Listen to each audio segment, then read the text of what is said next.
El cuchillo nace, como la mayoría de las cosas, a través de una necesidad, de la necesidad del hombre de tener un elemento que le permita facilitar ciertas cosas, como despostar un animal o sacarle el cuero,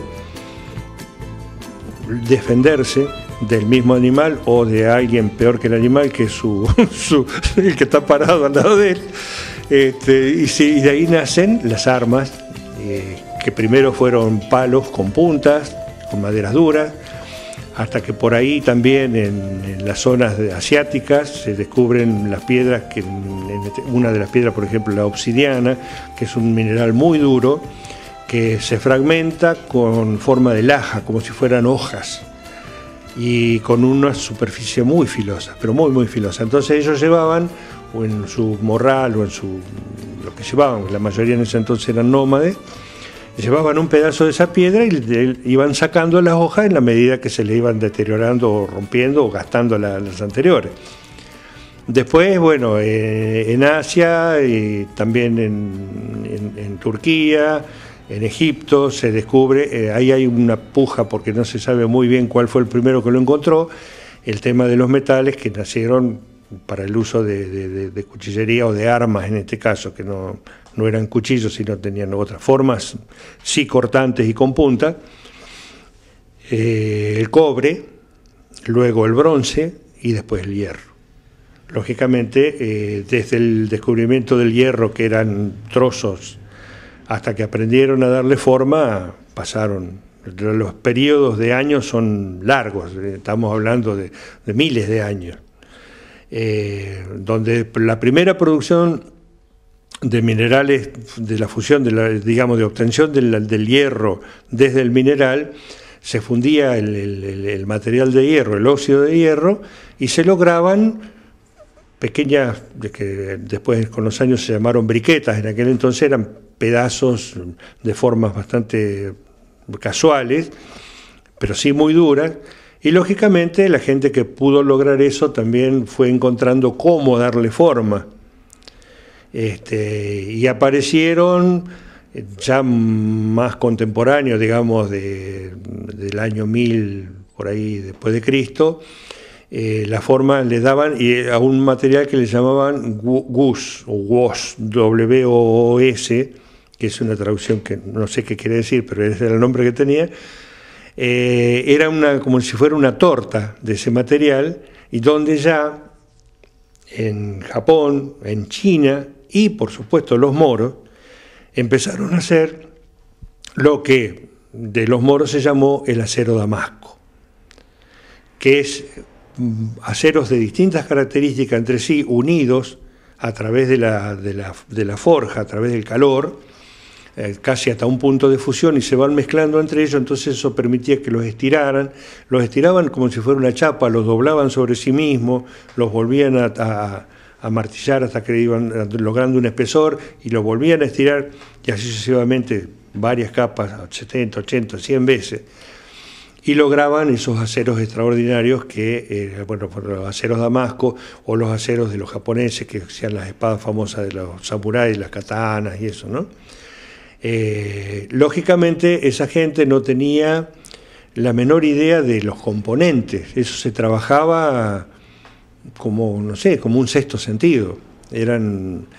Pero bueno, se cuentan historias bastante maravillosas sobre la capacidad de filo que tenían esos cuchillos o esas espadas. Estamos mezclando un poquito las épocas, ¿no? Pero para poder hacer una cronología llevaría mucho más tiempo del que disponemos, pero más o menos la cosa fue así. La difusión de los trabajos fueron, bueno, a través de los países asiáticos, desde los hunos, por ejemplo, después los romanos también tuvieron su difusión, los moros que vinieron a la parte de Europa y estuvieron 8 siglos metidos ahí, ellos hicieron muchas cosas, los españoles aprendieron y continuaron y hasta mejoraron algunas cosas, y bueno, y de ahí para el lado nuestro. Empieza para la parte americana, donde todo lo que nacía ahí se fue difundiendo porque la conquista fue llevando, la conquista entre comillas, ¿no? Vinieron armados con acá nuestros indios, nuestros nativos tenían sus piedras y sus palos todavía con punta y se enfrentaron contra los que venían con una armadura metálica, con sus espadas y bueno, por supuesto ya con alguna arma de fuego también. Pero fundamentalmente lo que fue espada y eso, y ahí empieza la recuperación o el nacimiento de lo que se transforma en la cuchilla autóctona.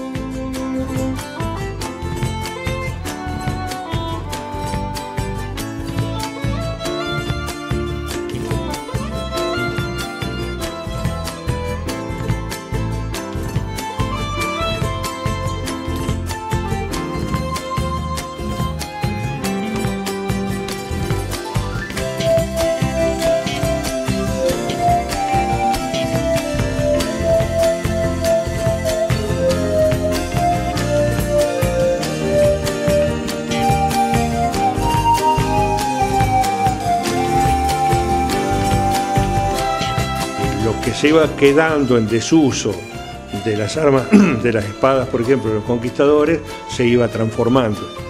Si se quebraba en un cuchillo y un cuchillo más grande, y así sucesivamente, hasta que se llega a, bueno, la fabricación en serie, que también nace, por supuesto, nace en Europa.